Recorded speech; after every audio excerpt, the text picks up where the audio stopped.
தேவனால் பிறப்பதெல்லாம் உலகத்தை என்ன செய்யுமா? ஜெயிக்கும். நம்முடைய விசுவாசமே உலகத்தை ஜெயிக்கிற 1 யோவான் 5:4 பார்க்குறோம். தேவனால் நீங்கள் பிறந்தீங்கன்னா நீங்கள் உலகத்தை என்ன செய்வீங்க? இந்த உலகம் பாருங்கள் எப்போவுமே என்ன அப்படின்னா நேர் ஆப்போசிட்டாக சொல்லும்.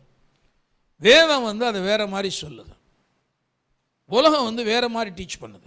இப்போ நீங்கள் கொடுங்கள், அன்பு கூறுங்கள், ஏழைகளுக்கு கொடுங்க, இப்படியெல்லாம் அந்த வேதம் சொல்லுது. தேவனுக்கு கொடுங்க, தசமபாகத்தை கொடுங்க, முதற்பலனை கொடுங்க, ஸ்தோத்திர பலிகளை கொடுங்க, உன்னிடத்துல கேட்குற குறைச்சல் உள்ள சகோதரனுக்கு நீ உதவி செய்ய, ஏழைக்கு கொடு, இப்படிலாம் நிறைய சொல்லுதே. இதெல்லாம் பார்க்கும்போது உலகம் என்ன சொல்லுதுன்னா, ரொம்ப நீ அப்படிலாம் லிபரலாக இருந்தீங்கன்னா நீ ஒன்றும் இல்லாமல் போயிடுவ, நீ ரொம்ப கொஞ்சம் கணக்காக என்ன செய்ய இருந்துக்கு, அளவோடு பண்ணு, அளவோட பண்ணு, அளந்து போடு அப்படின்னு சொல்லி வேறு வேறு மாதிரிலாம் பழமொழிலாம் நிறைய சொல்லி ஓடிச்சிருக்காங்க இந்த உலகத்தில், இல்லையா? ஆனால் வேதம் என்ன சொல்லுதுன்னா, விதைப்பு, அதாவது நீங்கள் கொடுப்பது அப்படிங்கிறது செலவழித்து போடுவதல்ல. கொடுப்பது என்பது பெருக்கத்தை அடைந்து கொள்ளும்படி விதைப்பது. நம்ம கொடுக்கிறது அப்படிங்கிறது அது ஏழைக்கு கொடுத்தாலும், தரித்திரருக்கு கொடுத்தாலும், நீங்கள் சகோதரனுக்கு கொடுத்தாலும், ஊழியர்களுக்கு கொடுத்தாலும், தேவனுக்கு கொடுத்தாலும், சபைக்கு கொடுத்தாலும், எங்கே கொடுத்தாலும் சரி, வேதம் என்ன சொல்லுது அப்படின்னா, இது நீங்கள் செலவழித்து போடுகிறதா அல்ல. நீங்கள் கொடுப்பது என்பது நீங்கள் ஏராளமாய் பெற்றுக்கொள்ளும்படியாக விதைக்கிற ஒன்றாக இருக்கிறது. பாருங்க, நமக்கு நிறைய ஃபீல்டு இருக்குது இந்த உலகத்தில். நம்ம விதைச்சு அறுக்கிறதுக்கு நிறைய வாய்ப்புகள் இந்த உலகத்தில் இருக்குது. இப்போது விதைப்பதை குறித்து சொல்லும் பொழுது பாருங்கள், வாரி இறைத்தான் ஏழைகளுக்கு கொடுத்தான், அவன் நீதி என்றென்றைக்கும் நிற்கும் என்று எழுதியிருக்கிறபடி ஆகும். எழுதியிருக்கிறபடி விசுவாசிக்கிறீங்களா? பைபிளில் என்ன எழுதியிருக்கோ அது மாதிரி என்ன செய்யும்? ஆகும். வாரி இறைத்தான் ஏழைகளுக்கு கொடுத்தான், அவன் நீதி என்றென்றைக்கும் நிற்கும். அவன் என்னன்னைக்கு இருப்பானாம், அவன் பேர் புகழ் பெற்றவனா இருப்பானாம் அவன். ஏனென்றால் அவன் வேதம் அப்படி சொல்லி இருக்கிற, எழுதியிருக்கிறபடி ஆகும். வேதத்தில் எழுதி வச்சுட்டாரு. அடுத்த வசனம் தான் சொல்லுது, விதைக்கிறவனுக்கு விதையையும் புசிக்கிறதற்கு ஆகாரத்தையும் அருளுகிறவர் விதையை அழித்து அதை பெருக பண்ணி உங்கள் நீதியின் விளைச்சலை வர்த்திக்க செய்வார். இதெல்லாம் 2 கொரிந்தியர் 9:9-10 வசனங்கள்லாம் எழுதப்பட்டிருக்கிறது. இப்போ வாரி இறைத்தான், வாரி இறைக்கிறான் பாருங்க. வாரி இறைத்தான் அப்படிங்கிறதுனா இந்த விவசாயத்தில் இருந்து அது சொல்லப்பட்டிருக்கு. ஒரு விவசாயி வயலில் போய் ஒரு தானியத்தை விதைக்கும் பொழுது ஒரு பெட்டியில் வச்சுட்டு அள்ளி என்ன பண்ணுறான், அப்படி தூவுறான். அள்ளி தூவும் விதையை சுமந்து கொண்டு போகிறவன். இதெல்லாம் பைபிளில் எங்கேருந்து சொல்லப்பட்டா, விவசாயத்தில் இருந்து தான் விளங்குறதுக்காக சொல்லப்பட்டிருக்கு. அள்ளி தூவும் விதை. அப்போ அள்ளி என்ன பண்ணுறான், அப்படி எறிகிறான் மண்ணுக்குள்ளே. அந்த விதையை என்ன செய்யறான், அவன் வீசி எறிகிறான். அப்போ இது மாதிரி தான் விதைக்கிறதுக்கு, தூவுவதற்கு, தாராளமாய் கொடுப்பதற்கு என்று தேவன் விதையை நமக்கு கொடுத்து அந்த விதையை என்ன பண்ணுறாரு, பெருக பண்ணி. பாருங்கள், நாமெல்லாம் பெருகணும் அப்படிங்கிற தேவனுடைய திட்டங்க. எல்லாருக்குமே ஃபினான்ஷியல் இன்க்ரீஸ் வேணும் அப்படின்னு நம்ம விரும்புகிறோம். பொருளாதார பெருக்கத்தை வாஞ்சிக்கிறோம். வாஞ்சிக்காதவங்க யாராவது இருக்கீங்களா? எல்லாருமே என்ன செய்கிறோம், வாஞ்சிக்கிறோம். இன்றைக்கி இருக்கிற காட்டில் நாளைக்கு நல்லா என்ன செய்யணும், இருக்கணும், இன்னும் முன்னேறணும், இன்னும் நல்லா வரணும். இது நல்ல ஆசை, தப்பே கிடையாது. பெருக வேண்டும் என்பது தேவனுடைய ஆசை. ஏன்னா நீங்கள் பழுகி பெருகி பூமியை நிரப்பி அதை கீழ்ப்படுத்தி ஆண்டு கொள்ளுங்கள் சொன்னார். நீங்கள் பெருகுங்க அப்படின்னு ஆதாம் ஏவாளை பார்த்து தேவன் சொன்னார். ஆகவே பெருக்கம் என்பது தேவன் நமக்கு வச்சிருக்கிற ஒரு அற்புதமான ஒரு வாசல், ஒரு வழி. பெருக்கணும், நம்ம பெருக வேண்டும், அதான் தேவன் விரும்புகிறார்.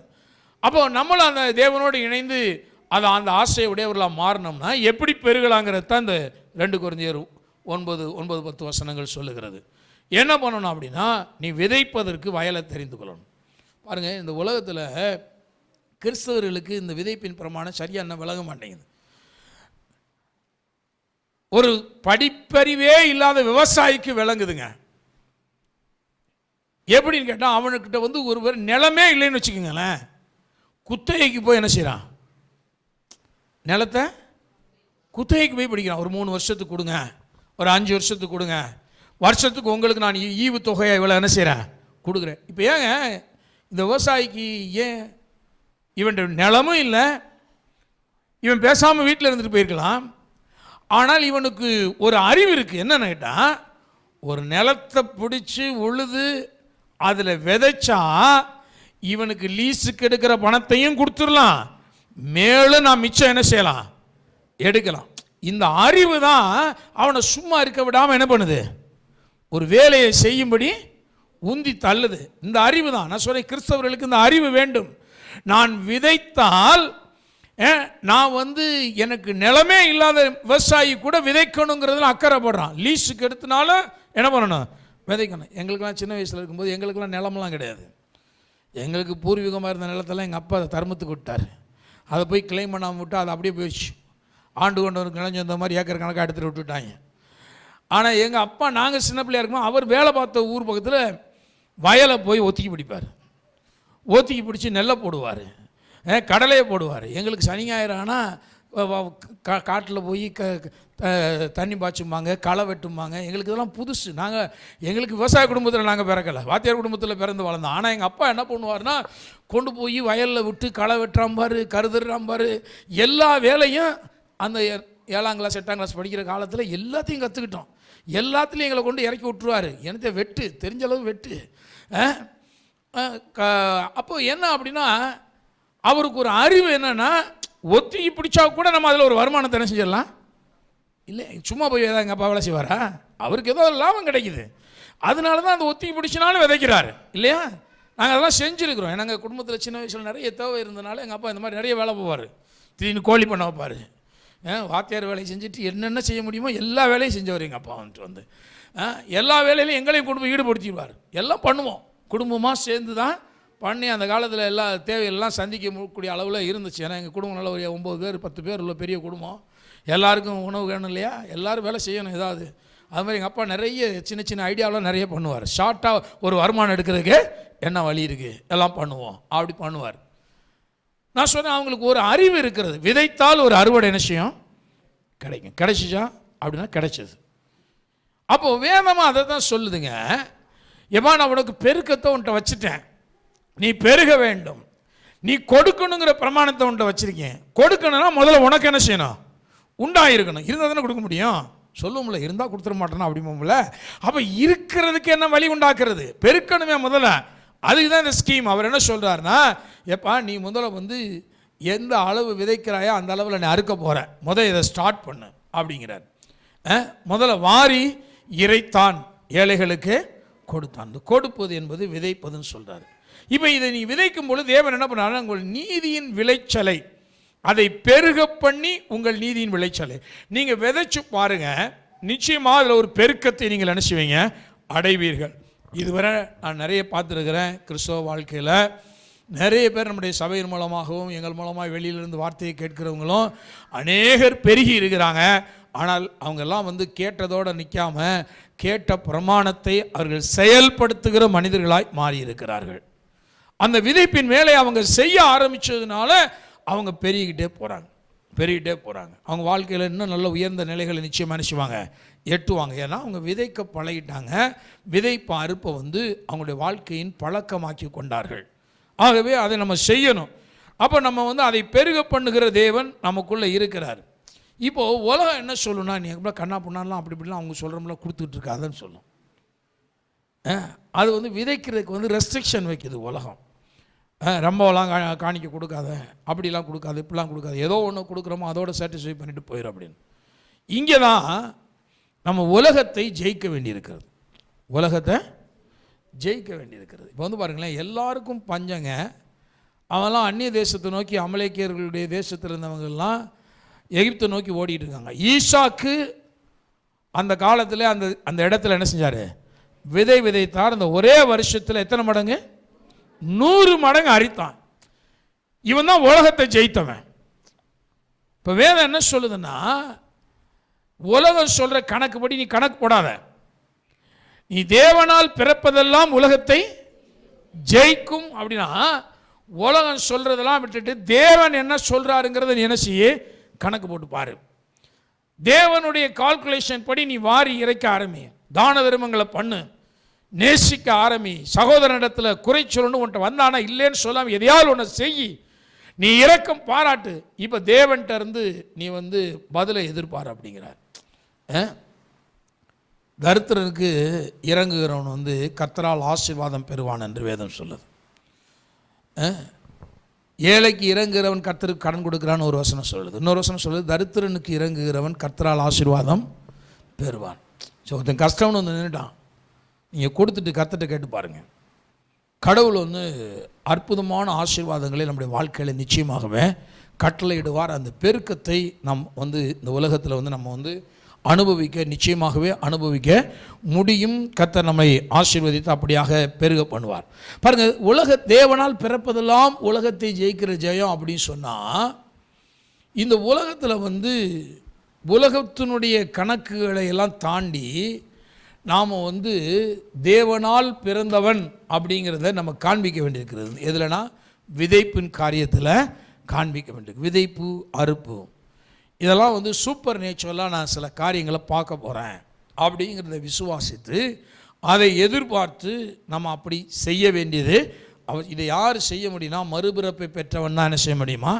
செய்ய முடியும். அதனால தான் தேவனால் பிறப்பதெல்லாம் உலகத்தை ஜெயிக்குதுன்னா உலகத்தினுடைய இந்த கால்குலேஷன், உலகத்தினுடைய ஐடியாஸு, இந்த உலகம் போடுற எல்லா சட்டத்திட்டங்கள், இது எல்லாத்தையும் தாண்டி வேதத்தின்படி விதைப்பது, அறுப்பது, கொடுப்பது, இந்த பிரமாணத்துக்குள்ளே வருவது.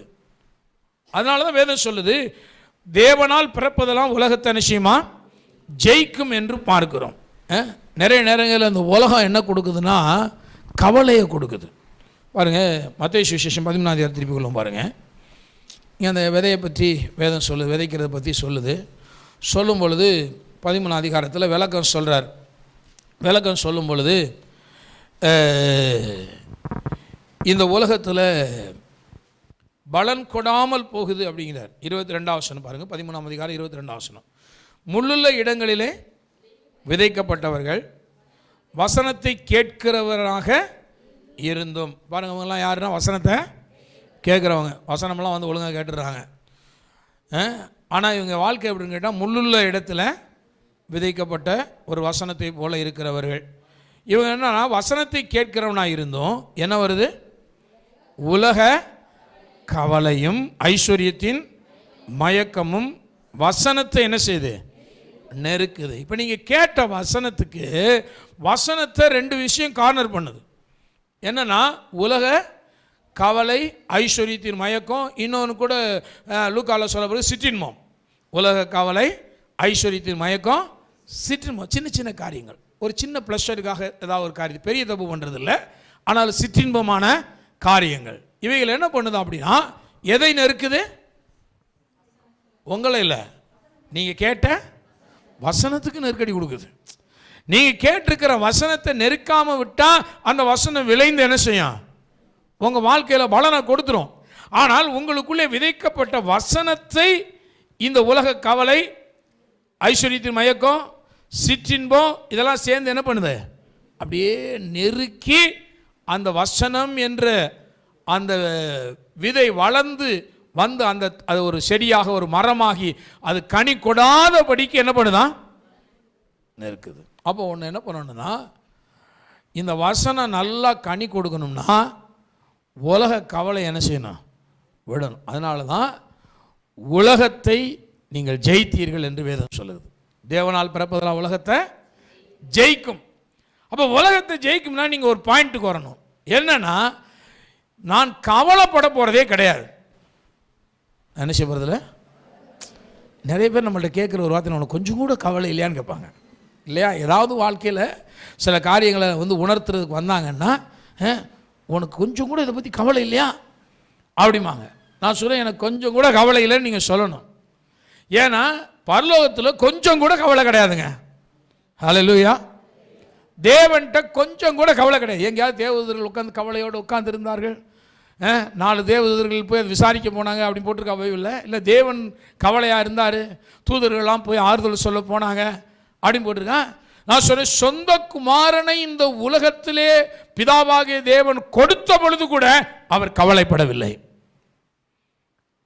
அவர் கவலைப்படலைங்க.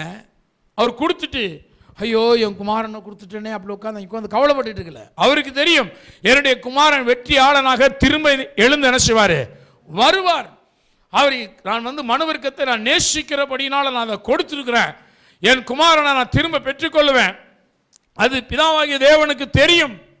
ஆகவே அவர் எதை பற்றி என்ன செய்யல, கவலையே படலை. இந்த உலகம் நமக்கு சொல்லிக் கொடுக்குறதுன்னா எல்லாவற்றையும் பற்றி எதாவது நீ கவலைப்பட்டுக்கிட்டே இரு, கவலைப்பட்டுட்டே இரு. நான் சொன்னேன், அக்கறைப்படுவதற்கும் கவலைப்படுவதற்கும் வித்தியாசம் இருக்கு. ஒரு காரியத்தில் நம்ம ஒரு கரிசனையோடு அக்கறைப்படுவதற்கும் கவலைப்படுவதற்கும் வித்தியாசம் இருக்குது. அக்கறைப்படுறதுனா என்ன அப்படின்னா, சிலர் பாருங்களேன், ஒரு பொம்பளை பிள்ளை பிறந்துருன்னு வச்சுங்களேன், ஆஸ்பத்திரியிலே சந்தோஷத்தெல்லாம் விட்டுருவாங்க. பொம்பளை பிள்ளை பிறந்திருக்கு அப்படிம்பாங்க. அப்படி பார்த்தீங்கன்னா அது ரொம்ப அற்புமா என்ன அப்படின்னா, அங்கேயே அவனுக்கு அந்த கவலை என்ன செஞ்சிருச்சு, ஸ்டார்ட் ஆயிடுச்சு. பொம்பளை பிள்ளை பிறந்திருக்கு, அதுவும் ஒரு பிள்ளைக்கு ரெண்டாவது பொம்பளை பிள்ளை பிறந்துடக்கூடாது.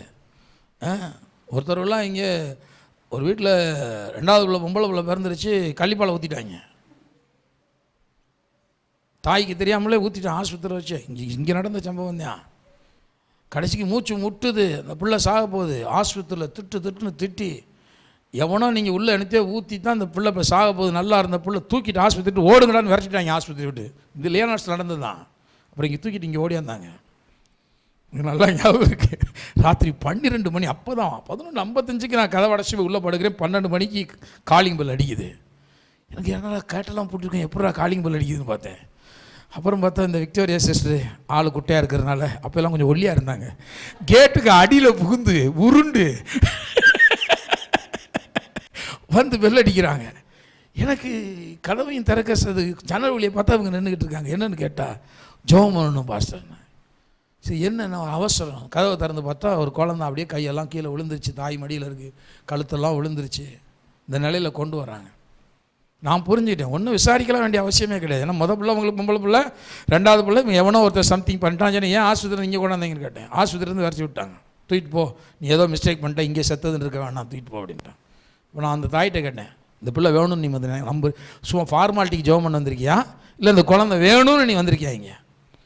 நான் சொன்னேன், இல்லை பாஸ்டர் எனக்கு இந்த குழந்தை வேணும், நான் கண்டிப்பாக வளர்ப்பேன். சரின்னு சொல்லிட்டு பாருங்கள், உடனே இந்த இடத்துல நின்று தான் ஜெபம் பண்ணேன். அற்புதமாய் ஒரு சில நிமிடங்களுக்குள்ளாக அந்த ஜீவன் திரும்ப அந்த குழந்தை அழ ஆரம்பித்தது. நான் சொன்னேன், எங்கனே உட்காந்து அந்த பிள்ளைக்கு பால் கொடு, அந்த பிள்ளை அந்த பிள்ளையை நீ கடைசி வரைக்கும் கர்த்தருக்காக வளர்க்கணும் எந்த சூழ்நிலையில் அப்படின்னு. இன்றைக்கி அந்த பிள்ளை வளர்ந்து அது கல்யாணம் கட்டுற அளவுக்கு வந்துட்டான், பெரிய பிள்ளை ஆயிடுச்சு. நான் எதுக்கு சொல்கிறேன் அப்படின்னா, இன்றைக்கி நிறைய பேருக்கு கவலை. இது உதாரணத்துக்கு இதை சொன்னேன்.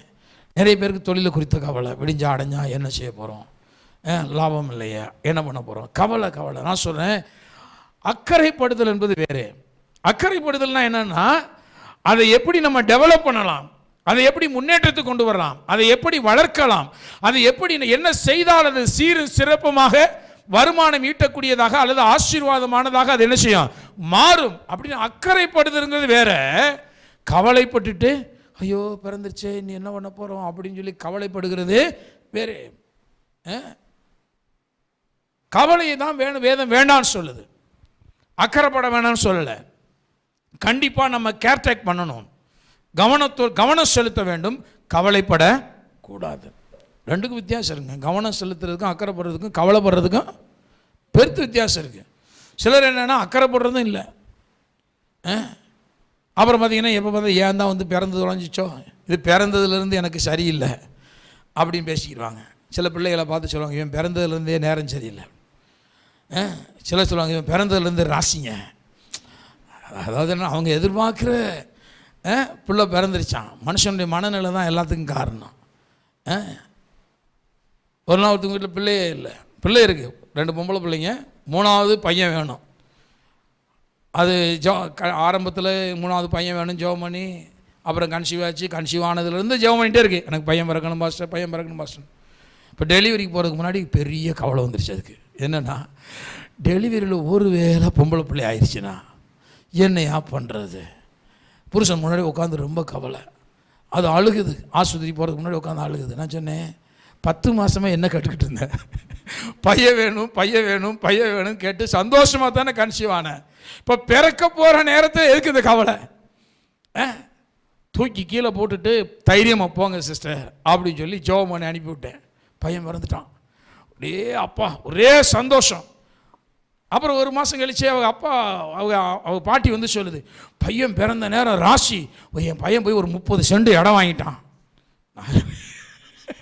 நான் சொல்ல, பொம்பளை பிள்ளை பிறந்திருந்தாலும் நீ வாங்கியிருப்ப, இப்போ பையன் பிறந்ததுனால உடனே சம்பாரிச்சிடல. நீ வந்து மனுஷனுடைய மனசு தாங்க. பையன் பிறந்த உடனே குஷியில் போய் ஒரு இடத்த வாங்குறாரு, எல்லாம் பண்ணுறாரு, லட்சக்கணக்கில் போட்டு வாங்கினோடனே இவருக்கு என்ன பூரிப்பு. அவன் சொல்கிறது என்னென்னா பையன் பிறந்ததுனால வாங்கினாராம்.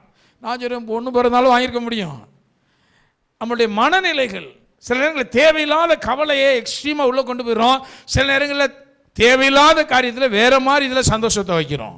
நான் சொன்னேன், எல்லாத்துலேயுமே பேலன்ஸாக இருக்கணும். கவலைப்படுகிறனால எவன் தன் சரீர அளவில் ஒரு முழத்தை கூட்டுவான்.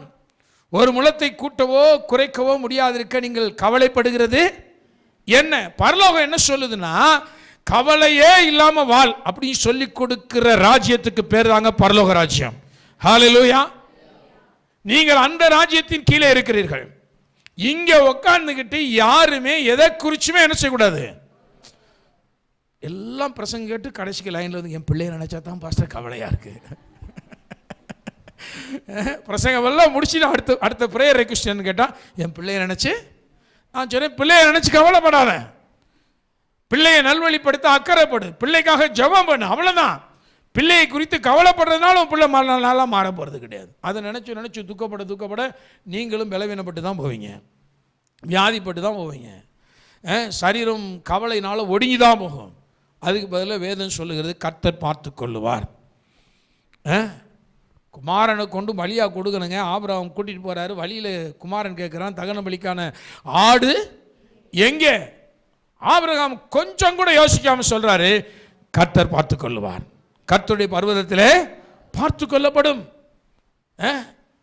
அவர் யெகோவா ஈரே, அவர் பார்த்துக்கிடுவார், பாவா ஆடு அவர் பார்த்துக்கிடுவார் அப்படின்னு சொல்லிட்டு குமாரனை கூட்டிகிட்டு போகிறாரு. நான் சொல்கிறேன், அந்த நிலையில் கூட ஆபிரகாம் கவலைப்படவில்லை. ஆகவே நம்ம பிள்ளைகளுக்காக, பிள்ளை பிறந்துருச்சுன்னா அதில் ஒரு கவலை, அப்புறம் வளர்ந்துருச்சுன்னா அதில் ஒரு கவலை, அப்புறம் வேலை கிடைக்கல கவலை, அப்புறம் கல்யாணம் ஆகலை. இந்த கவலைப்பட்டே தான் நம்ம கெட்டு போகிறோம். தேவன் என்ன சொல்கிறாருன்னா, ஒன்றையும் குறித்து ஒன்றுக்கும் நீங்கள் என்ன செய்ய வேண்டாம், கவலைப்பட வேண்டாங்கிறார். எதை பற்றியுமே கவலைப்படாதங்கிறாரு. ஏனென்றால் கவலை என்பது வசனத்தை நெருக்கக்கூடியது. இவங்க சொல்கிறாங்க, நான் விசுவாசத்தில் இருக்கிறேன் அப்படி சொல்லிட்டு கவலைப்பட்டுக்கிட்டு இருக்கேன், என் பிள்ளை நினச்சி கவலையாக இருக்குங்க. இல்லை, நான் விசுவாசத்தில் இருக்கேன், கர்த்தர் ஆசீர்வதிப்பார், ஆனால் என் தொழிலை நினச்சா தாங்க கொஞ்சம் கவலையாக இருக்குது எனக்கு. நான் சொல்கிறேன், நீங்கள் ஆசீர்வதிப்பார் என்று விசுவாசிக்கிற அந்த வசனத்தை, உங்கள் பிள்ளைகள் நன்றாய் இருப்பார்கள் என்று நீங்கள் விசுவாசிக்கிற அந்த வசனத்தை, உங்கள் பிள்ளைகள் சந்ததியாய் பெருகுவார்கள் என்று நீங்கள் விசுவாசிக்கிற வசனத்தை, இந்த கவலை தான் என்ன பண்ணுது, நெருக்குது. கவலை தான் நெருக்குது. நீங்கள் கவலை மட்டும் படாமல் இருந்தீங்கன்னா இந்த வசனம் கனி கொடுக்கும். ஹல்லேலூயா. அப்போ நீங்கள் கவலைப்படாமல் விசுவாசிக்கணும். எப்படி விசுவாசிக்கணும்? ஒன்றை குறித்து என்ன செய்யக்கூடாது, கவலைப்படாமல் விசுவாசிக்கணும். விசுவாசிச்சுட்டு கவலைப்பட்டால் என்ன நடக்கும்? நீங்கள் எந்த வசனத்தை விசுவாசிக்கிறீங்களோ அந்த வசனத்தை உங்கள் கவலையை என்ன பண்ணுது, நெருக்கி போட்டுருது. அப்போ பலன் கொடுக்குமா? இப்போ உங்கள் விசுவாசம் பலன் கொடுக்குமா? கொடுக்கவே கொடுக்காதுங்க. ஏன்னா நீங்கள் எந்த வசனத்தை விசுவாசிக்கிறீங்களோ அந்த வசனத்துக்கு நெருக்கடியை நீங்கள் தான் கொடுக்குறீங்க, அடுத்த ஆள்லாம் கொடுக்கல. அந்த வசனத்துக்கு என்ன செய்றீங்க, நெருக்கடியை நீங்கள் தான் கொடுக்குறீங்க. அந்த வசனம் வளர்ந்து மேலே வரான்னு பார்க்குறது ஒரே அமுக்கா கவலையில் உட்காந்து அமுக்கிடுறீங்க. அதான் உட்காந்து கவலைப்படுறது, உட்காந்து நாள் பூரா அழுதுகிட்டு இருக்குது. இப்போ என்னன்னா, உள்ளே இருந்து வசனம் வளர்ந்து கொஞ்சம் கனி கொடுக்கலான்னு வெளியே வரலான்னு பார்த்தா இந்த கவலைனால என்ன பண்ணுறீங்க, அதை அமுக்குன்னு அமுக்கி வச்சிடுறீங்க. அப்புறம் சொல்லுங்க, நானும் நம்பிட்டு தான் பாஸ்டர் இருக்கிறேன், ஒன்றும் நடக்க மாட்டேங்குது, அதுதான் எனக்கு ரொம்ப கவலையாக இருக்கு. அதான் எனக்கு ரொம்ப, நான் சொல்கிறேன், இந்த கவலையை இன்னைக்கு யாரோ கவலைப்பட்டு வந்திருக்கீங்க. நான் கவலை பிரசங்கம் பண்ணணும்னு நினைக்கல. ரொம்ப கவலையாக இருக்கிற உங்களுக்கு தான் தேவன் சொல்கிறாரு, கவலையை தூக்கி வெளியே போடுங்கிறாரு. கவலையே படாத, கொஞ்சமாவது கவலைப்பட வேண்டாமா? நான் சொல்றேன், பரலோகத்திலே கவலை என்பதே இல்லை. சத்தமா சொல்லுங்க எல்லாரும், பரலோக ராஜ்யத்தில் கவலை என்பதே இல்லை. விசுவாசம் மட்டும்தான். ஒன்லி ஃபெய்த், அவ்வளவுதான். ஹல்லேலூயா. கரங்களை தட்டி தேவனை ஸ்தோத்திரிப்போம். அப்போ இந்த உலகம் தாங்க கவலையை கொடுக்குது. அதுதான் நம்ம அந்த வசனத்தை எடுத்தோம். உலக கவலை. இந்த உலகம் என்ன சொல்லுதுன்னா, அது இல்லை, இது இல்லை, அப்படி இல்லை, இப்படி இல்லை பாரு. அப்புறம் என்ன கேட்டால், இல்லைன்னு சொல்ற காரணம், அவன் பாரு நல்லா இருக்கான் பாரு, ஏற்ற வீட்டுக்காரனை பாரு அவன் எப்படி இருக்கான், அவன் பிள்ளை எப்படி மேலே வந்துருச்சு, இவன் பிள்ளை எப்படி மேலே வந்துருச்சு, நீ எப்படி இருக்க. ஐயோ, வேதம் சொல்லுது, ஒன்றையும் குறித்து நீங்கள் என்ன செய்யக்கூடாது, கவலைப்படக்கூடாது. கவலை இல்லாமல் தேவனை நம்புனீங்கன்னா வசனம் வளர்ந்து என்ன செய்யும், கனி கொடு. இங்கே தான் நீங்கள் உலகத்தை ஜெயித்திருக்கீங்களா இல்லையான்னு பார்த்துக்கங்க. வேதம் சொல்லுது, உன்னால் கவலைப்படாமல் இருக்க முடியுமானா, இருக்கிற ஆற்றலை தேவன் உங்களுக்குள்ள வச்சிருக்கிறார். நீங்கள் தேவனால் பிறப்பதெல்லாம் உலகத்தை ஜெயிக்கும்னா, அப்போ ரட்சிப்பை அடைந்த மனிதன் கவலை இல்லாமல் வாழ முடியும். எது இல்லாட்டினாலும் நீங்கள் கவலை இல்லாமல் வாழ முடியும். கவலை இல்லாமல் நீங்கள் விசுவாசத்தோடு வாழும் பொழுது நீங்கள் எல்லாவற்றையும் திரும்ப என்ன செய்வீங்க, பெற்றுக்கொள்வீர்கள். எல்லாவற்றையும் அது உங்களுக்கு கொண்டு வந்து கொடுக்கும் என்று பார்க்கிறோம். ஆகவே நீங்கள் தேவனால் பிறந்தீங்கன்னா உலக கவலையை ஜெயித்திருக்கீங்களான்னு பாருங்கள். உலக கவலைக்கு நீங்கள் வாழ்க்கையில் நினைச்சக்கூடாது, இடம் கொடுக்கவே கூடாது. மத்தேயு சுவிசேஷம் 16ஆம் அதிகாரத்துக்கு திருப்பி கொள்ளும் பாருங்கள். இங்கே 26ஆவது வசனத்தை திருப்பி கொள்ளும். மத்தேயு 16:26. மனுஷன் உலகம் முழுவதையும் ஆதாயப்படுத்தி கொண்டாலும் தன் ஜீவனை நஷ்டப்படுத்தினால் அவனுக்கு லாபம் என்ன? மனுஷன் தன் ஜீவனுக்கு ஈடாக எண்ணத்தை கொடுப்பான். பாருங்கள், நிறைய நேரங்களில் உலகத்தில் அதை சம்பாதிக்கணும், இதை சம்பாதிக்கணும். சில நேரங்களில் பிள்ளைகள் ரட்சிக்கப்பட்டிருக்கான்னு சொல்லி பெற்றோர்கள் கவலைப்படுறதில்ல. நல்லா சம்பாதிக்கிறாங்க, செயலான பிள்ளைங்க என் பிள்ளை, ஏன்னா நிறைய துட்டு சம்பாதிக்கிறாராம். நான் சொல்கிறேன், துட்டு சம்பாதிக்கிறதுலாம் ஒரு பெரிய வேலையே கிடையாது. இந்த உலகத்தில் சம்பாதிக்கிற எதையுமே அவன் கொண்டு போக போகிறது கிடையாது. அதனால வேதம் சொல்லுது, உலகம் முழுவதையும் ஆதாயப்படுத்தினாலும் தன் ஜீவனை நஷ்டப்படுத்தினால் அவனுக்கு லாபம் என்ன? லாபம் என்ன? எல்லாவற்றையும் ஒரு மனிதன் ஆதாயப்படுத்துகிறவனாக இருந்தும் தன் ஜீவனை நஷ்டப்படுத்தினால் அது அவனுக்கு லாபம் கிடையாது. நீங்கள் கால்குலேட் பண்ணி பார்க்கணும். ஒரு மனுஷன் எவ்வளோ சம்பாதிக்கிறான், அவன் ரட்சிப்பில் இருக்கானா இல்லையா, இது ரெண்டையும் கால்குலேட் பண்ணிவிட்டு நீங்கள் பார்த்தீங்கன்னா அவன் தன் ஜீவனை இழந்து போன நிலையில் இருந்தான்னா, நீங்கள் இப்போ நிறைய சம்பாதிச்சு பெரிய லாபகரமாக வாழ்கிறீங்களா நஷ்டமாக வாழ்கிறீங்களான்னு கேட்டால் வேதம் சொல்லுது, நீ நஷ்டமாய்த்தான் நினச்சிட்டு இருக்க, வாழ்ந்து கொண்டிருக்கிறாய். ஏனென்றால் உனக்கு பொருள் லாபம் அல்ல. நம்ம என்ன செய்யறோம்னா, பொருளின் அடிப்படையில் வாழ்க்கையை கணக்கு போடுறோம். லாபம் நஷ்டம் அப்படின்னு வரும்போதே வாழ்க்கையில் நம்ம எதை அடிப்படையில் கணக்கு போடுறோம்னா, நம்மள்ட்ட இருக்கக்கூடிய பொருளாதாரம் பணத்தை வச்சு நம்ம கணக்கு போடுறோம். பணம் இவ்வளோ வந்தால் லாபம், பணம் இவ்வளோ குறைஞ்சிருச்சுன்னா நஷ்டம். நான் சொல்கிறேன், உங்கள் கணக்கை வேறு மாதிரி போட்டு பாருங்கள். 52 வாரமும் என்னால் கோயிலுக்கு வர முடிஞ்சிருக்கா, சபையை நான் அட்டன் பண்ணியிருக்கேனா, அதில் எனக்கு எவ்வளோ நஷ்டம் வந்திருக்கு, எத்தனை வாரம் வரலையோ அவ்வளோ நஷ்டம் கணக்கு போட்டுக்கோங்க. தினமும் நான் தேவனுடைய முகத்தை நோக்கி பார்க்க முடிஞ்சிருக்கிறதா, ஜெபித்திருக்கிறேன்னா வாழ்க்கையில், இல்லை நான் ஜெபமே பண்ணலைன்னா அங்கே ஒரு கணக்கு போட்டுக்கோங்க, எவ்வளோ நஷ்டம்னு நீங்கள் ஒரு கணக்கு எழுதிக்கங்க. பைபிளை என்னால் எவ்வளோ படிக்க முடிஞ்சிருக்கு, வேத அறிவு எனக்கு எவ்வளோ இருக்குது, எண்ணத்தை சம்பாதித்தாலும் புத்தியை சம்பாரின்னு சொல்லுது, ஞானமே முக்கியம் வேதம் சொல்லுது. அதில் ஏதாவது கணக்கு கூடியிருக்கா, இல்லை அதில் ஒன்றுமே இல்லை, மைனஸில் ஜீரோவில் இருக்கா, இல்லை மைனஸில் இருக்கா, போட்டு கழிச்சுக்குங்க. தான தர்மம் பண்ணுற காரியத்தில் நான் எவ்வளோ பண்ணியிருக்கேன் இந்த வருஷம், எவ்வளோ ரூபாய்க்கு நான் தான தர்மம் பண்ணியிருக்கேன், இல்லை நற்கிரியை, பணத்தை விடுங்க, நான் என்ன நல்ல கிரியை செய்திருக்கேன், சரீரப்பிரகாரமான உழைப்பை கொடுத்து ஏதாவது செய்திருக்கேன்னா கணக்கு போட்டு பாருங்கள், அதை எழுதி வச்சுக்கோங்க ஒரு பக்கம். அப்புறம் உங்கள் பணத்தை எவ்வளோ இருந்துச்சு போன வருஷம், இந்த வருஷம் எவ்வளோ பணம் சம்பாரிச்சிருக்கிறோம், அதில் லாபமாக நட்டமா, அதையும் கணக்கு போட்டு பாருங்கள். இதெல்லாம் கூட்டி கழித்து பாருங்களேன். வேதம் சொல்லுது, உலகம் முழுவதையும், அதாவது பண ரீதியில் நீ சம்பாரித்து பெருகிற பணம் இருக்கு, அதான் உலகம், அது முழுவதையும் நீ ஆதாயப்படுத்தினாலும் இந்த கிரியையெல்லாம் எதுவுமே இல்லை, நஷ்டத்தில் இருக்குன்னா நீ லாபத்தில் வாழலை, நீ வாழ்க்கையை எப்படி நடத்திக்கிட்டு இருக்க? சத்தமாக சொல்லுங்கள். இப்போ நீங்கள் நான் அடிக்கடி இப்போ இந்த பைபிள் இந்த மானிட்டர்ஸை பற்றி தான் சொல்லிகிட்டே வரேன். இதைதான் நம்ம வாழ்க்கையை கணக்கெடுக்கிற அளவுகோல். இதை நீங்கள் உட்காந்து கணக்கு போட்டு பாருங்கள். இப்போ நான் என்னுடைய வாழ்க்கையில் இந்த 2023 வருஷத்தில் நான் லாபமாக வாழ்ந்தேனா நஷ்டமாக வாழ்ந்தேனா? 24 வருஷம் இப்போ ஆரம்பிச்சிருச்சு. இப்போ நான் லாபமாக வாழுகிறேன்னா நஷ்டமாக வாழ்கிறேன்? நான் என்ன செய்திருக்கிறேன் தேவனுக்காக? இல்லை என்னுடைய தனிப்பட்ட கிறிஸ்தவ ஜீவியத்தையாவது என்னால் காத்துக்கொள்ள முடிஞ்சிருக்கா? பரிசுத்தமாக வாழ முடிஞ்சிருக்கா? அடிப்படை அன்பிலே நான் வாழ முடிஞ்சிருக்கா? இதெல்லாம் நீங்கள் ஒரு கால்குலேட் பண்ணி பாருங்கள். கணக்கு போட்டு என்னுடைய வாழ்க்கையை நான் லாபமாக வாழுகிறேன்னா நஷ்டமாக? நிறைய நேரங்களில் நம்ம கணக்கே பார்க்குறதில்ல, கணக்கு பார்க்காம வாழ்கிறது. சில ஆட்களுக்கு பாருங்கள், வருமானம் எவ்வளோன்னு தெரியாது, செலவு எவ்வளோன்னு தெரியாது. வருமானத்துக்கு மிஞ்சின செலவு பண்ணிகிட்டு இருப்பாங்க. தேவையா? சரி இன்றைக்கி எவனாவது கடை கொடுத்தா வாங்கிடுவோம், அவ்வளோதான். அது நம்ம வருமானத்தை வச்சு அதை அடைக்க முடியுமா அப்படின்னு நினைக்கிறதில்ல. திருப்பி கொடுக்கணும்னு எண்ணம் இருந்தால் தானே. நிறைய கடன்காரங்களுக்கு பார்த்திங்கன்னா திருப்பி கொடுக்கணுங்கிற எண்ணத்திலே கடன் நினைச்சதில்ல, வாங்குறதே இல்லை. வாங்குவோம், பார்த்துக்கலாம், அது கேட்டால் பார்த்துக்கலாம். அப்படின்னா என்ன அர்த்தம்னா கொடுக்குற மாதிரி ஐடியாவே, கொடுக்குற மாதிரி ஐடியா இருக்கிறவன் என்னால் கொடுக்க முடியுமான்னு கணக்கு போட்டு பார்த்து என்ன செய்வான்? வாங்குவான். இப்போ நாங்கள்லாம் கூட கடன் வாங்குகிறோம், வெஹிக்கிள் லோன்லாம் அதெல்லாம் வாங்கியிருக்கிறோம். ஆனால் ஒரு கணக்கு போட்டு பார்க்குறோம், கரெக்டாக நம்மளால் திருப்பி கொடுக்க முடியுமா? கொடுக்க முடிஞ்சால் வாங்கணும், முடியாதுன்னு நினைச்சக்கூடாது, வாங்கக்கூடாது அப்படி நினைக்கிறோம்.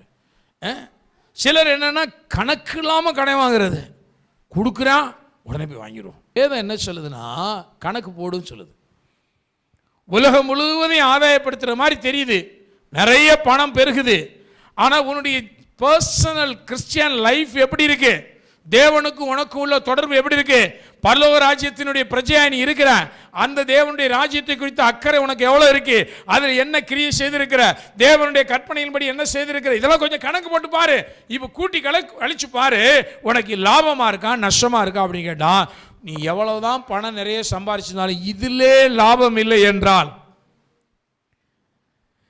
ஆவிக்குரிய காரியங்களிலே லாபம் இல்லை என்றால், நீ டோட்டலா லாபமான வாழ்க்கை என்ன செய்யல? வாழவில்லை. லாபமான வாழ்க்கை வாழலை. இதான் பரலோகத்தினுடைய கணக்கு. இப்போ உலகத்தை ஜெயிக்காதவன் உலக கணக்கு தான் போடுவான். இன்னைக்கு வருமானம் வருதா, ஓகே அவ்வளோதான். பணம் இன்னைக்கு வந்துச்சா, தன்னுடைய ஆரோக்கியத்தை கூட பார்க்க மாட்டேங்கிறாங்க சிலர். அப்படியே சிக்காயிடுறாங்க. 365 நாளும் ஒரு நாளைக்கு 16 மணி நேரம் 18 மணி நேரம் உழைச்சி கடைசிக்கு காலத்துக்கு முன்னாடி இந்த உலகத்தை விட்டே போயிடுறான். ஆனால் அந்த அறிவே இருக்க மாட்டேங்குது. தன்னுடைய சரீரத்தை கூட நன்றாய் பராமரித்துக் கொள்ளணுங்கிற எண்ணம் நினைச்ச மாட்டேங்குது, வர மாட்டேங்குது. என்ன பணம் வருது இல்லை, நீ போய் உட்காந்துடணும், இப்போ போய் ஏதாவது பண்ணிடணும், ஏதாவது ஒரு வேலையை செஞ்சிடணும், பணம் வருது. நான் சொல்ல நஷ்டப்பட்டு கொண்டிருக்கிறோம் என்பதை நிறைய பேர் அறியாமல் இருக்கிறார்கள். வேதம் என்ன சொல்லுதுன்னா, உன்னை நான் ஆசீர்வதிக்க விரும்புகிறேன், நீ ஆசீர்வாதமாக இருக்க வேண்டும் என்று விரும்புகிறேன், என்னுடைய பிரமாணங்களின்படி நீ லாபம் ஈட்டுகிறவனாக இருக்க வேண்டும். நான் சொல்கிறேன், கர்த்தருடைய வார்த்தையின்படி செஞ்சீங்கன்னா எல்லாமே லாபமாக இருக்கும், எல்லாம் லகுவாகவும் இருக்கும். ஓய்வு நாளுக்கு முந்தின நாளில் வேதம் சொல்லுது, ரெட்டை தனியாக கடவுள் என்ன பண்ணாராம்? ஆசீர்வாதத்தை கொடுத்தாருன்னு போட்டிருக்கு. அப்போ ஓய்வு நாளில் ஓய்ந்திருக்கும் பொழுது இவனுக்கும் ஒரு இளைப்பாறுதல் என்ன செய்யுது? வருது. சரீரம் நல்லா மாறுது, மனது நல்லா மாறுது, குடும்பம் நல்லா இருக்குது, குடும்பத்தை விசாரிக்க முடியும். எல்லா நாளும் 365 நாள் எனக்கு வேலை தாங்க, ஓய்வே கிடையாதுன்னா அப்புறம் போய் ஆஸ்பத்திரியில் படுத்து தான் நம்ம ஓய்வு எடுக்கணும். நிறைய பேருக்கு இந்த ஆஸ்பத்திரியில் 1 மாதம் மட்டும் போட்டுருவாங்க, அப்போ தான் ரெஸ்ட்டு, அது வரைக்கும் ஓடிச்சே இருப்பான். அப்புறம் ஆஸ்பத்திரி விட்டு வந்து டாக்டர் சொல்லுவார் போய் கொஞ்சம் ரெஸ்ட் அடியான்னு, மனசே வராது, மறுபடியும் போயிடுவான், வேலைக்கு போயிடுவான். மனுஷங்க இப்படி தான் இருக்கிறாங்க, ஓடி ஓடி அப்படி இழைச்சி போயிடுறாங்க. நான் சொல்கிறேன், கர்த்தருடைய ஆசீர்வாதத்தை நாம் வாஞ்சிக்க வேண்டும், உலகத்தை நீங்கள் ஜெயிக்க வேண்டும். உலகம் அப்படி ஓடுதானா? அப்படி தாங்க ஓடுது. நம்ம இந்த உலகத்தில் இருக்கும்போது என்ன பண்ணுவோம்னா, நம்மளும் அவங்களே பார்க்குறோம், போட்டி போடுறோம். உடனே அவன் 360 நாள் வைக்கிறோன்னா நமக்கு இன்னும் ஒரு நாள் சேர்த்து கிடச்சா கூட அதையும் சேர்த்து வேலை செய்யுங்கிற மாதிரி. நான் சொல்கிறேன், இதில் எல்லாம் நீங்கள் உலகத்தை என்ன செய்யணும்? ஜெயிக்கணும். அவன் சம்பாதிக்கிறான்னா போட்டு, எனக்கு அந்த பிரமாணம் தேவையில்லை. நான் உலகத்தை ஜெயித்தவன், நான் தேவனால் பிறந்திருக்கேன், எனக்கு வேண்டிய ஆசீர்வாதத்தை தேவன் முந்தின நாளிலே கொடுக்க வல்லவராக இருக்கிறார். நான் என்னுடைய ஆவிக்குரிய வாழ்க்கையில ஜெயம் பெற்றவனாக நான் வாழ விரும்புகிறேன். இந்த உலகத்தை ஜெயிக்கிற ஆற்றல் நிறைந்தவர்களாய் நீங்கள் மாற வேண்டியது அவசியமானதாக இருக்கிறது. இல்லைன்னா நீங்கள் லாபம் அடையலை, நீங்கள் நஷ்டமாக இருக்கிறீர்கள் என்று வேதம் சொல்லுகிறது. மத்தேயு 6 அதிகாரம் திருப்பிக் கொள்ளும் பாருங்க. மத்தேயு சுவிசேஷம் 6 அதிகாரம், மத்தேயு 6:32 வாசிங்கள். இவைகளையெல்லாம் அஞ்ஞானிகள் நாடி என்ன செய்கிறாங்களாம்? தேடுகிறார்கள். பாருங்க, எவைகளை அப்படின்னா எண்ணத்தை உண்போம், எண்ணத்தை குடிப்போம், எண்ணத்தை உடுப்போம் அப்படின்னு சொல்லி ஜீவனுக்காகவும் சரீரத்துக்காகவும் என்ன பண்ணுறாங்களாம்? கவலைப்படாதிருங்கள் அப்படிங்கிறார். இப்போ கவலை தான் பார்த்துட்டே வரும், கவலைப்படாதீங்கிறார். ஆனால் மனுஷனுக்கு என்னென்னா பெரிய கவலை என்னென்னா எண்ணத்தை உண்போம், எண்ணத்தை குடிப்போம், அப்படி ஜீவனுக்காகவும் எண்ணத்தை உடுப்போம் என்று சரீரத்துக்காக என்ன பண்ணுறானா?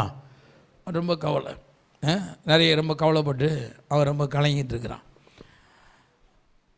வேதம் சொல்லுது, யார் இதை இப்படி தேடுறாங்க அப்படின்னு சொல்லும் பொழுது, இவைகளை எல்லாம் அஞ்ஞானிகள் அப்படின்னா வேர்ல்ட்லி பீப்புள் நாடி தேடுகிறார்கள். இவைகளெல்லாம் உங்களுக்கு வேண்டியவைகள் என்று உங்கள் பரமபிதா. தேவன் என்ன சொல்றனா, அவன் தேடுறது உனக்கும் தேவைன்னு எனக்கு தெரியுங்கிறார். அவன் எதை தேடுகிறானோ, எதை வாஞ்சிக்கிறானோ அவைகளெல்லாம் உனக்கும் தேவை. நீயும் உடுத்தணும், நீயும் புசிக்கணும், நீயும் நல்லா இருக்கணும், நீ வீடு வாசலை கட்டணும், நீ நிலங்களை சுதந்திரிக்கணும், எல்லாமே உனக்கு தேவை என்பதை நான் நினைச்சிருக்கிறேன், அறிந்திருக்கிறேன். ஆனால் நான் சொல்கிறத கேளுங்கிறார். அவன் சொல்கிற மாதிரி நீ என்ன செய்யாத செய்ய. நீ உலகத்தை ஜெயித்தவனாக இருக்கணும். என்னன்னா அவன் தேடுற மாதிரி நீ தேடாத. இவைகள்லாம் அஞ்ஞானிகள் நாடி தேடுறாங்க. நீங்கள் முதலாவது தேவனுடைய ராஜ்யத்தையும் அவருடைய நீதியையும் தேடுங்கள். பாருங்க, தாவீதை போல நான் ஏற்கனவே சொன்ன மாதிரி அதிகாலையில் எழுந்து கர்த்தரை தேடணும். முதலாவது ஃபஸ்ட்டு எந்திரிச்சு நம்ம எந்த வேலையை பண்ணுறோம்? தேவனுடைய ராஜ்யத்தை நம்ம நோக்கி பார்க்குறோமா? வேதத்தை நோக்கி பார்க்குறோமா? அல்லது அதெல்லாம் விட்டுட்டு காலையில் எந்திரிச்சோடனே பணம் சம்பாதிக்கிறோம்னான வழி என்ன? உலக தேவைகள் நமக்கு முன்னாடி நிறைய இருக்கு, அதை பார்த்துட்ருக்குறோமா அப்படின்னு சொல்லி தேவன் கேட்குறார். நீ முதலாவது தேவனுடைய ராஜ்யத்தை தேடினா இவைகள் எல்லாம் உங்களுக்கு கூட கொடுக்கப்படும். முதல்ல தேவனுடைய ராஜ்யத்தை தேடினா அவன் எதெல்லாம் தேடி ஓடிட்டு இருக்கானோ அதெல்லாம் உனக்கு நான் கொடுத்துருவேன்பா அப்படிங்கிறாரு. அப்போ இது எப்படி நாம் இதை அடையணும்னா, உலகம் கவலைப்பட்டு கண்ணீர் விட்டு தேடுகிற மாதிரி நீங்கள் தேடாமல், நீங்கள் தேவனுடைய ராஜ்யத்தை தேடுவதன் மூலமாக அவர்கள் எதை தேடி அடையாமல் இருக்கிறார்களோ அதை நீங்கள் தேடாமலே நீங்கள் அடைந்து கொள்ளுவீர்கள். ஹல்லேலூயா. நீங்கள் தேடி தேடி ஓட வேண்டியது இல்லைங்க, தேவனே தேடி உங்களுக்கு என்ன செய்வார்? எல்லாத்தையும் கொடுப்பார். அதனால தான் லூக்கா 12 அதிகாரத்தில் இதை சொல்லும் பொழுது இங்கே அஞ்ஞானிகள்னு போட்டிருக்கு, அங்கே உலகத்தார். அந்த வசனம் தானே வாசிக்கலாம். லூக்கா 12:30, லூக்கா சுவிசேஷம் 12ஆம் அதிகாரம்.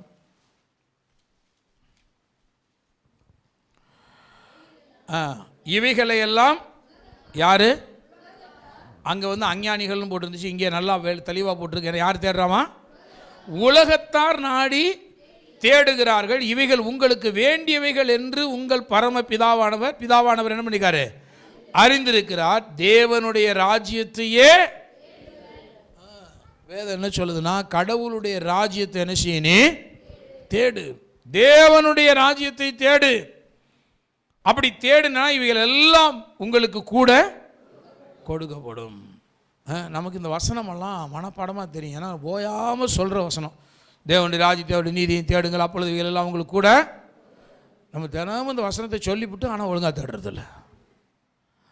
நிறைய வசனம்லாம் நமக்கு தெரியாமலாம் இல்லைங்க, நல்லாவே தெரியும், மனப்பாடமாக தெரியும். ஆனால் நம்ம அந்த வசனத்தை கை கொள்வது இதான் இயேசு நிறைய இடத்துல வசனத்தை கேட்டு. இப்போ என்ன, நம்ம வசனமெல்லாம் கேட்டோம், ஆனால் என்ன பண்ணுதுன்னா இந்த உலகத்து கவலை கொஞ்சம் நம்மளை நெருக்குது. இன்னும் கொஞ்சம் நம்ம அந்த மாதிரி செஞ்சால் இன்னும் கொஞ்சம் லாபமாக இருக்குமோ, இந்த உலகத்தாரெலாம் அப்படி தானே செய்கிறான், அப்போ நம்ம அது மாதிரி செஞ்சால் இன்னும் கொஞ்சம் லாபத்தை ஈட்டலாமா, இன்னும் கொஞ்சம் அதிகமாக உழைக்கலாமா. இந்த எண்ணங்கள் பார்த்திங்கன்னா உலகத்திலேருந்து அப்படியே ரிப்பீட் ஆகுது, நமக்கு அங்கேருந்து வருது. ஆனால் வேதம் சொல்லுது, முதல்ல எந்திரிச்சு நீ அதெல்லாம் தேடாமல் தேவனுடைய ராஜ்யத்தையும் அவருடைய நீதியையும் தேடு. அப்போ சேலஞ்ச் எடுக்கணும். நான் உட்காந்து காலையில் கடவுளை தேடி வெற்றி சிறக்க போகிறேன். கடவுளை தேடுவதன் மூலமாக பாதுகாவலை நான் தேடிக்கொள்ள போகிறேன். 6வது நேரத்தில் கேள்விப்பட்டேன் இல்லையா, யுத்த காலத்தில் கூட அவங்க பட்டயத்தினாலேயும் துப்பாக்கினாலேயும் அவங்க பாதுகாப்பை தேடலை. கர்த்தருடைய செட்டை தான் எனக்கு என்ன செய்யுது, பாதுகாவல். அப்போ கடவுளை அப்படி நீங்கள் தேடுனீங்கன்னா பாதுகாப்பு கண்டிப்பாக என்ன செய்யும், உண்டாகும். உங்களுடைய தொழிலில் உண்டாகும். உங்களுடைய எல்லா காரியங்கள்லையும் அந்த பாதுகாப்பை நீங்கள் என்ன செய்வீங்க, பெற்றுக்கொள்வீர்கள். அப்போ இதிலெல்லாம் நமக்கு வைராக்கியம் இருக்கணும். நான் முதல்ல தேவனுடைய ராஜ்யத்தை என்ன செய்ய போகிறேன், தேட போகிறேன். நான் உலகத்தான் கிடையாது, நான் உலகத்தை ஜெயித்தவன். எல்லாரும் திரும்ப சொல்லுங்கள், நான் உலகத்தை ஜெயித்தவன். மறந்துடாதீங்க, நீங்களாம் உலகத்தை ஜெயிக்கும்படி அழைக்கப்பட்டவர்கள், ஜெயித்தவர்கள் என்று வேதம் சொல்லுது. இன்னும் இயேசு சொல்கிற பாருங்கள், யோவான் 16 அதிகாரத்துக்கு வருவோம் பாருங்கள். யோவான் 16:33. யோவான் சுவிசேஷம் 16ஆம் அதிகாரம். பாருங்கள், இயேசு இங்கே பேசுகிறாரு. பேசும்போது அவர் சொல்கிறாரு, என்னிடத்தில் உங்களுக்கு சமாதானம் உண்டாயிருக்கும் பொருட்டு இவைகளை உங்களுக்கு சொன்னேன். வாசிங்க. உலகத்தில் உங்களுக்கு உபத்திரவம் உண்டு, ஆனாலும் திடன் கொள்ளுங்கள், நான் என்ன பண்ணேன். இப்போ இயேசு சொல்கிறார், நான் உலகத்தை என்ன பண்ணேன். இப்போது உங்களுக்கு இருந்த மாதிரியே உலகத்தில் இயேசு சரீரத்தில் வாழ்ந்த நாட்கள்லாம் அவருக்கும் இந்த பிரச்சனையெல்லாம் இருந்துச்சுங்க. அதான் வேதம் ரொம்ப தெளிவாக சொல்லுது, நம்மை போல சோதிக்கப்பட்டு அவர் பாடுபட்டபடினாலே சோதிக்கப்படுகிற எவனுக்கும் அவர் உதவி செய்ய வல்லவராக இருக்கிறார். நம்மை போல சோதிக்கப்பட்டு அவர் பாடுபட்டார். இப்போ இயேசுக்கு பூமியில் இருக்கும் பொழுது பணம் தேவைப்பட்டுச்சா? அவர் ஒன்றும் அப்படியே கோடிக்கணக்கில் வச்சுக்கிட்டுலாம் ஊழியம் பண்ணலை. ஒரு வெள்ளி பணம் கூட இல்லாமல் இருந்த நிலையெல்லாம் இயேசுக்கு இருந்துச்சுங்க. டாக்ஸ் கட்டணும் கேட்குறான், வரிக்கு செலுத்த சொல்கிறான், வரி செலுத்துறதுக்கு அவர்கிட்ட காசு இல்லை. ஆனால் தேவனை அவர் சார்ந்து கொண்டபடினால பணம் எங்கே இருக்கிறது என்பது தேவன் அவருக்கு என்ன செய்கிறாரு, வெளிப்படுத்தல. உடனே பேதுருவை கூப்பிட்ற, அவர் தூண்டி எடுத்துகிட்டு போய் கடலில் போடு, முதலாவது ஆப்பிட்ற மீனை பிடிச்சி பாரு, மீன் வாயில் பணம் இருக்குது. அப்போது நீங்கள் தேவனை தேடினீங்கன்னா உங்கள் பணம் எங்கே இருக்குங்கிறதெல்லாம் தேவன் என்ன செய்வார், உங்களுக்கு சொல்லிக் கொடுப்பாரு. பணமேன்ட்டு இல்லை அப்படின்னு கவலைப்படாதீங்க. சிலருக்கு நம்ம நேரம் ஆப்போசிட்டாக போயிடுறோம். அந்த பணம் இல்லைன்னா உடனே என்ன செய்யுது, நமக்கு அப்படியே பிபியெல்லாம் ரைஸ் ஆகிடுது. பணம் இல்லை, அப்படியே ஒருத்தர் கடிச்சு, புருஷனுக்கு பொண்டாட்டி கடிக்க வேண்டியதான், பொண்டாட்டி புருஷனுக்கு கடிக்க வேண்டியதான். உனக்கு கொஞ்சமாவது அக்கறை இருக்காயா, பிள்ளைக்கு பீஸ் கட்டணும்னு தெரியாதா, அப்புறம் அவன் அவன் அம்மா அப்பாவை பிள்ளை கடிக்கிறது, இதெல்லாம் பார்க்குறோம் இந்த உலகத்தில் பயங்கரமாக. எல்லாமே இந்த பணத்தை சுற்றி இருக்கு. நான் சொல்கிறேன், உங்களுடைய எண்ணங்கள் தேவனுடைய ராஜ்யத்தை சுற்றி வரட்டும். உங்கள் பணத்தை இல்லை, அந்த பணம் உங்கள்கிட்ட இருந்துச்சுன்னா நீங்கள் சந்தோஷமாக இருப்பீங்க. அது இல்லாட்டினா டென்ஷன் ஆயிடுவீங்க. டென்ஷனுக்கு உச்சத்துக்கே போயிடுவோம். நான் சொல்கிறேன், பணம் இருக்கோ இல்லையோ, இப்போ இயேசு ரொம்ப கூலாக பிஹேவ் பண்ணுறாரு. காசு இல்லைங்க, வரி கட்டுறதுக்கு காசு இல்லை, டாக்ஸ் கலெக்டர் வரி கட்டுங்கன்னு கேட்குறாரு. ஆண்டவர் சொல்கிறாரு, நம்ம கட்ட வேண்டியதில்லை. இப்போ ஆர்கியூமெண்ட் பண்ணியிருக்கலாம், ஓ நான் இந்த ஊருக்காரையா, வரியெல்லாம் நீ அந்நியன்ட்டு தானே வரி வாங்கணும், என்கிட்ட என்ன நீ வரி வாங்குற, தர முடியாது போ அப்படின்னு இயேசு என்ன செஞ்சுருக்கலாம், ஆர்கியூமெண்ட் பண்ணியிருக்கலாம். ஆனால் யோசிச்சு பார்க்குறாரு, இந்த ஒரு வெள்ளி பணத்துக்காக போய் ஆர்கியூமெண்ட் பண்ணிகிட்டு இருக்கணுமா அப்படின்னு சொல்லிட்டு அவர் மனநிலையை மாற்றிக்கிறார். பேதுட்டு கேட்குறாரு, யார்கிட்ட வரியை சொல் பண்ணுவாங்க, அந்நியர் இடத்துலையா பிள்ளைகள் இடத்துலையா? அந்நியங்கிட்ட தானே வாங்கணும். இவன் நம்மள்கிட்ட வாங்க வந்திருக்கான் பாரு, நம்ம பிள்ளை, நம்ம இந்த ஊருக்காரன், நம்மள்கிட்ட வரி கேட்குறான். இப்போ இல்லைன்னு சொல்ல உடனே பேதுட்ட விட்டுருந்தா அவன் கத்தியை உருவிட்டு போய் நின்றுருப்பான், யார்கிட்டடா வரி கேட்க வந்தீங்க அப்படின்னு. ஆனால் ஆண்டவர் சொல்றார், அவர்களுக்கு நம்ம இடரலாக இருக்க, ஆனால் நீ பட்டயத்தை உருவது போல் ஒன்று செய், தூண்டி எடுத்துகிட்டு போய் கடலில் போடு, அதில் முதல்ல ஆப்பிட்ற மீனை பிடிச்சி வாயை திறந்து பார்த்தீங்கன்னா அதில் மீன் ஒரு வாய்க்குள்ளே ஒரு வெளிப்பணம் வச்சுருக்கோம், அதை கொண்டு உனக்கு எனக்கு என்ன செஞ்சிரு கொடுத்துரு, நம்ம அவங்களுக்கு இடரலாக இருக்க வேணாம், வரி கட்டிட்டு பார்ப்போம் அப்படின்னு வரி கட்ட சொல்லிடுறாரு. ஜென்டலாக. இப்போ பாருங்கள், பணம் இருக்கிற இடத்தை தேவன் என்ன செய்கிறார், இயேசுக்கு வெளிப்பது. இப்போ ஐயோ பிதாவே, ₹1 வழி இல்லாமல் போயிட்டு இந்த உலகத்தில் வானத்தையும் பூமியை சிருஷ்டித்ததே நான் தான். இப்போ இயேசு உட்காந்து கவலைப்படுறான்னு நினச்சா கவலைப்பட்டுக்கலாமா, கவலைப்பட முடியாதா? ஏங்க வானத்தையும் பூமியை உட்கார்ந்து ஆதியிலே தேவன் சிருஷ்டிக்கும் பொழுது அவருடைய மடியிலே செல்ல பிள்ளையா இருந்தார் என்று வேதம் சொல்லுகிறது. தேவன் அவரை கொண்டு உலகங்களை உண்டாக்கினார். ஒரு உலகம் அல்ல, உலகங்கள் இயேசுவின் வார்த்தையினாலே உருவாக்கப்பட்டது. ₹1 ஒரு வெள்ளி பணம் இல்லைங்க டாக்ஸ் கட்டுறதுக்கு. ஆனால் அவர் அதை நினைத்து கவலைப்படுறாங்க. இயேசு உட்கார்ந்து கவலைப்பட்டு இருக்கலாம். பிதாவை என்னை இந்த உலகத்தில் இப்படி அட்டதரித்திரமா ஆக்கி விட்டீரே, நான் தேவனுடைய பிள்ளைன்னு சொல்லிட்டு இருக்கேன், ஒரு வெள்ளி பணத்துக்கு எனக்கு வழி இல்லையே அப்படின்னு சொல்லி இயேசு கவலைப்பட்டு இருக்கலாம். ஆனால் அவர் சொல்றாரு, போப்பா, பணம் எங்க இருக்கு நான் சொல்றேன், போய் எடுத்துட்டு வா. கடலில் நமக்கு தேவன் மீன் வாயிட்டில் நினைச்சிருக்கார், பணத்தை வச்சிருக்கிறார். ஒரு தூண்டில் எடுத்துக்கொண்டு போடு, முதல்ல அந்த மீன் வரும் கரெக்டா, அதை பிடி, அதை எடுத்துட்டு வா, வாயில் இருக்க வெள்ளி பணத்தை எடுத்து கட்டு.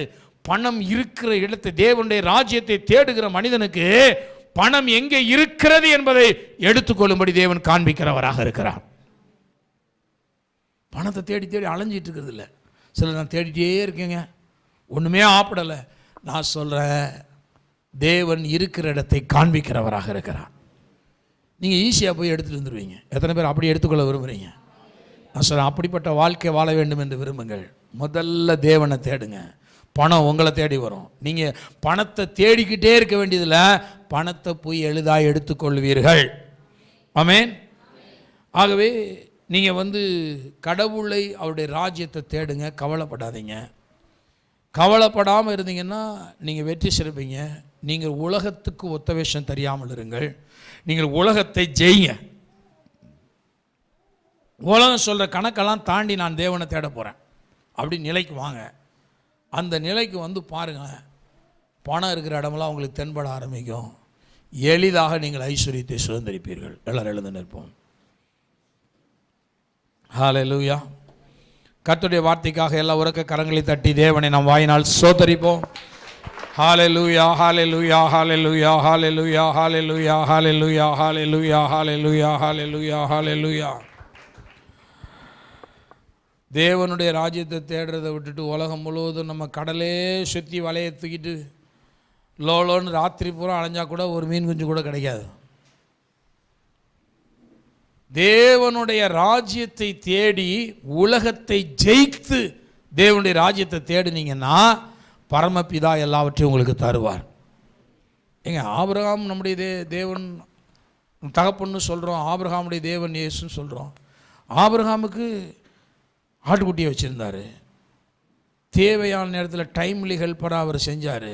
ஏன் நமக்கு செய்ய மாட்டாரா? நான் சொல்கிறேன், நீங்கள் எதை தேடுறீங்கிறத வச்சு தான் உங்கள் இருதயம் தைரியப்படும். நீங்கள் கடவுளை ஒழுங்காக தேடலைன்னா நீங்கள் கடவுள்கிட்ட கேட்கும்போதும் உங்களுக்கு பயம்தான் வரும். நம்ம எப்படிங்க போய் இவர்கிட்ட கேட்குறது, அவர் சொன்னபடி தான் நம்ம எதுவுமே செய்யலையே. நான் அதனால தான் சொல்கிறேன், யோவான் 1:3 சொல்லப்பட்டிருக்கிறபடி உங்கள் இருதயம் நீங்கள் சத்தியத்துக்கு உரியவர்கள் என்று சாட்சி கொடுக்க வேண்டும். உங்கள் இருதயம் உங்களை குறித்து அது இருந்துச்சுன்னா போதுங்க, நீங்கள் ஜெயித்துருவீங்க இந்த உலகத்தில். உங்கள் இருதயமே உங்களை குற்றவாளின்னு தீர்த்துச்சுன்னா நீங்கள் தைரியமாகவே ஜெபம் பண்ண முடியாதுங்க. சத்தியத்தில் நடப்போம். சத்தியவான்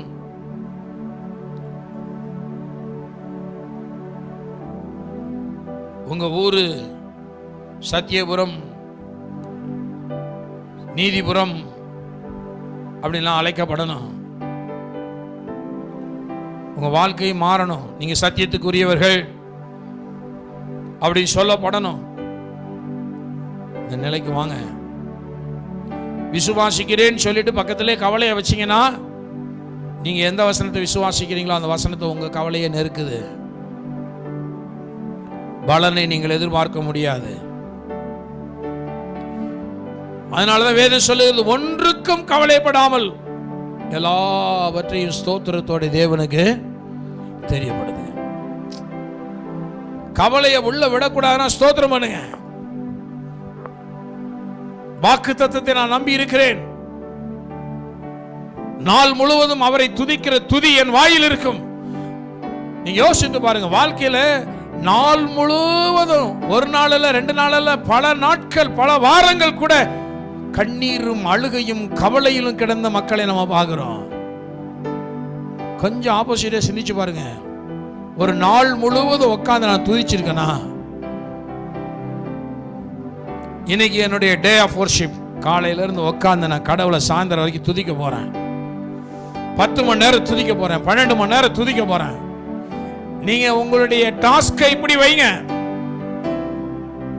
நான் உலகத்தை ஜெயிக்கிறதுக்கு இந்த வெப்பன்ஸ் எல்லாம் கையில் எடுக்க போறேன். உட்கார்ந்து இன்னைக்கு நாள் முழுவதும் வேதத்தை படிக்க போறேன்.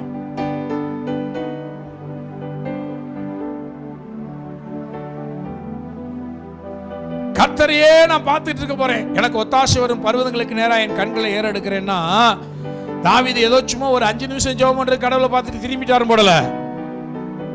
என்னுடைய கண்கள் நாள் முழுவதும் அவரை நோக்கி கொண்டிருக்கிறது. கடவுளே பார்த்துட்டு இருக்கான் ஒரு ஹோல் டே. யோசிச்சு பாருங்க. அந்த ஒத்தாசை என்னை வந்து ரீச் பண்ற வரைக்கும் நான் அவரையே பார்த்துட்டு இருக்க போறேன். ஆவிக்குரிய நிலையில நம்ம மேலோங்க வேணுங்க. நம்ம எல்லாம் வந்து என்னாச்சுன்னா 5 நிமிஷம் ஜெபம், 10 நிமிஷம் ஜெபம், ஒரு 5 நிமிஷம் செய்தியை கட்டோம், ஒரு போற பக்கம் தங்க வாக்கிய காலத்தில் ஒரு வசனம் படிச்சிட்டோம், நானும் இன்னைக்கு பைபிள் படிச்சிட்டேன். சரி, இல்லை இல்லை இல்லை, நாம் எதிர்பார்த்திருக்கிற வெற்றிகள் மிகவும் பெரியது. கொஞ்சம் எஃபர்ட் போடுவோம், தேவனுடைய ராஜ்யத்துக்குள்ள வருவோம். அவரை நோக்கி பாருங்க. அவரை நோக்கி கூப்பிடும் வேளை அறிவிப்பாரே அற்புதங்கள். அவரை நோக்கி கூப்பிடும் வேளை அறிவிப்பாரே அற்புதங்கள். எனக்கெட்டாத அறிந்திடலாக எத்தனையோ பதில் அளித்தார். எனக்கெட்டாத அறிந்திடலாக எத்தனையோ பதில் அளித்தார். தேவ கிருபை எங்கும் பெருக தேவனை ஸ்தோத்தரிப்போம். பாவ இருளகல தேவ ஒளி அடைந்தோம். பாவ இருளகல தேவ ஒளி அடைந்தோம். அவரை நோக்கி அறிவிப்பாரே அற்புதங்கள்.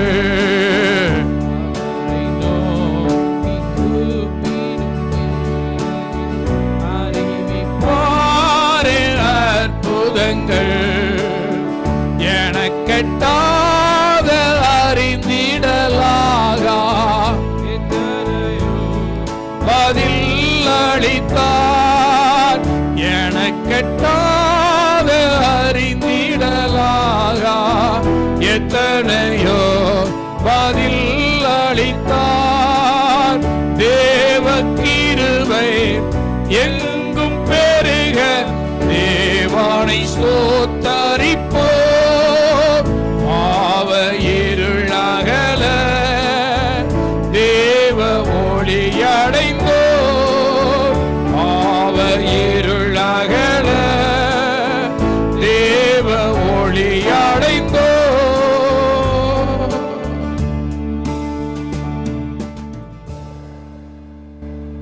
அன்பின் பரலோக பிதாவே, நாங்கள் நன்றியோடுமை ஸ்தோத்திரிக்கிறோம்.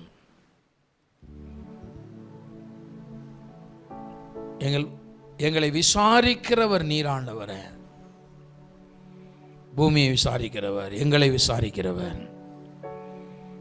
பூமியை விசாரித்ததற்கு நீர் பாய்ச்சுகிறீர், தண்ணீர் நிறைந்து தேவ நதினால் இதை மிகவும் செழிப்பாக்குகிறீர். இப்படி அதன் படைச்சாலைகளுக்கு தண்ணீர் இறைத்து அதன் பயிரை ஆசீர்வதிக்கிறீர் என்று பார்க்கிறோமே. விசாரிக்கிறவரே, அவர் உங்களை விசாரிக்கிறவரானபடினாலே உங்கள் கவலைகளை எல்லாம் பாரங்களை எல்லாம் அவர் மேல் வைத்து விடுங்கள் என்று வேதம் சொல்லுகிறது. யாரெல்லாம் ரொம்ப கவலையோடு வேதனையோடு இருக்காங்களோ அவங்க உள்ளங்களை தேற்றுகிற பரிசுத்த ஆவியானவரே, கவலை என்பது தேவனால் உண்டானது அல்ல என்பதை எங்களுக்கு தெளிவுபடுத்தி இருக்கிறதுக்காய் ஸ்தோத்திரம்.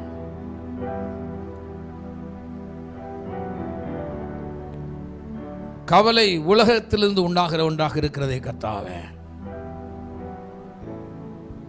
தேவனால் பிறப்பதெல்லாம் உலகத்தை ஜெயிக்கும் என்று பார்க்கிறோமே.